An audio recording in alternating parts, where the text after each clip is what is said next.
Good morning, I'm Calvin Samuel, Methodist minister for Rayleigh, Rochford and Hockley.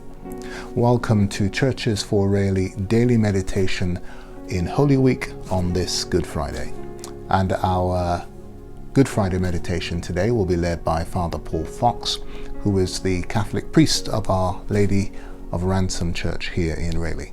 So let's listen to Father Paul now. Hello everyone. Welcome to this reflection on the most poignant, stinging part of Holy Week, which is Good Friday, when we're going to focus, of course, on the crucifixion of the Lord.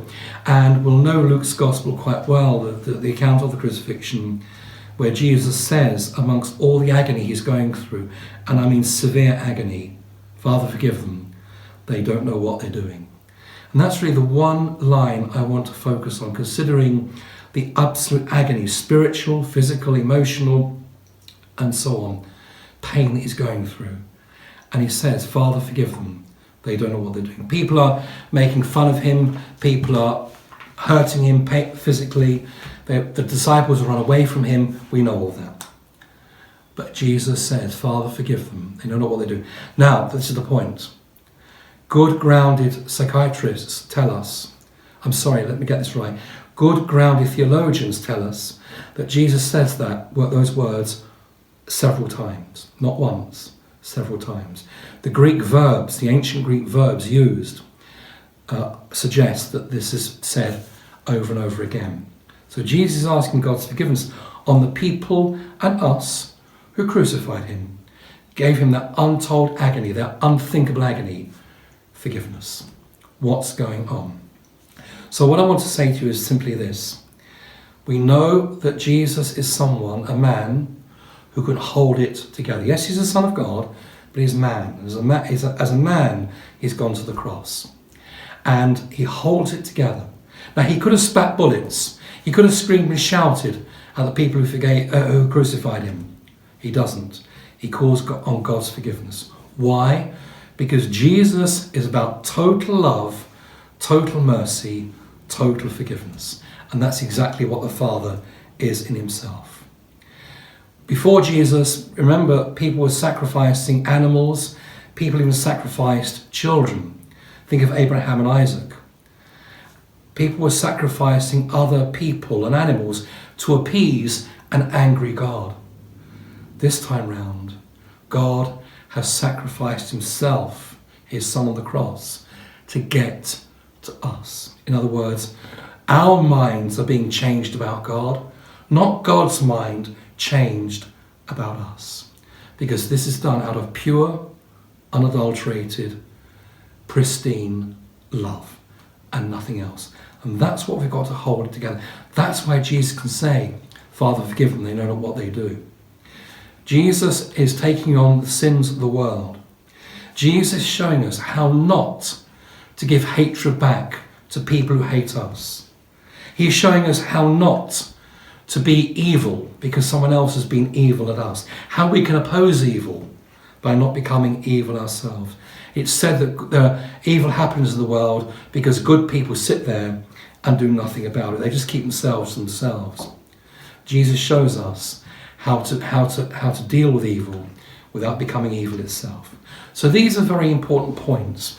And Jesus is saying to each one of us, in total solidarity, in total identity with us, I've got the t-shirt. Everything you go through, I've been through. And trust me, I've been through it 25 times worse. I've been through it 25 times worse. Even like the agony in the garden. Good grounded Christian psychiatrists teach us that was a nervous breakdown Jesus went through. If you're having a bit of a nervous problem, go to Jesus' agony in the garden and let him identify with you and bring you through that. Go to his crucifixion when life seems too much for you and let him bring you through that.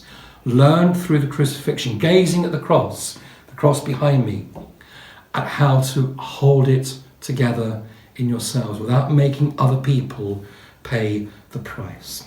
So that's really the reflection I wanted to offer you.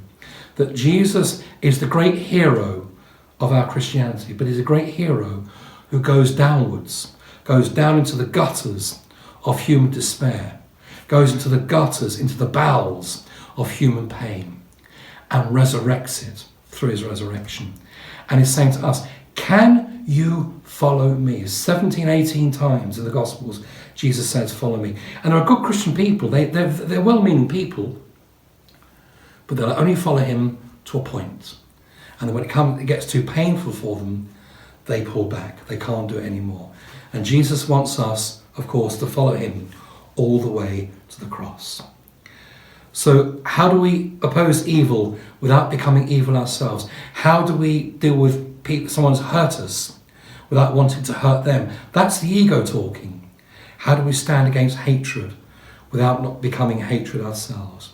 Jesus shows us how on the cross. And what we need to do maybe is quietly gaze at the crucified Christ on the cross. Remember, he's teaching us how to hold pain and suffering without making anyone else pay the price. Father, forgive them against all the agony he's going through, and the lowest of the low kind of agony. Father, forgive them. They do not know what they're doing. And that's what he's teaching each one of us. How do we overcome evil? By not attacking it, by not avoiding it, by becoming truly in union with God. There are many people who think they're in union with God until it hurts.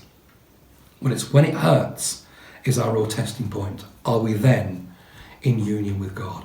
When that horrible person over there, that horrible person at work, that horrible person in our family has done something nasty to us, and that happens so often, how do I hold it and let it transform me so that I know that resurrection is true without making other people pay the price?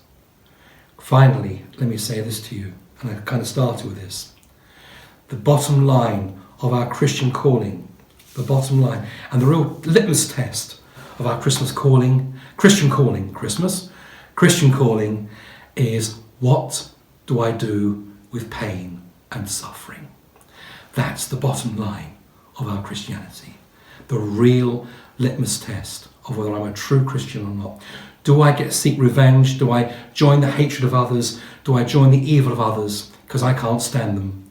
Or can I somehow, like Jesus on the cross, call upon God's forgiveness for them, even though they've hurt me, and really go out to look for forgiveness for them in my soul?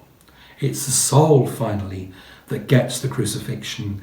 The mind, the logic, will never get it. If you're an intellectual person and you're governed by logic or the mind, you'll probably never get the cross until you can let it feed the soul. Then you start to understand, and it will transform you into the joy and the peace and the glory of the resurrection. May I wish you all a very happy Easter, of course.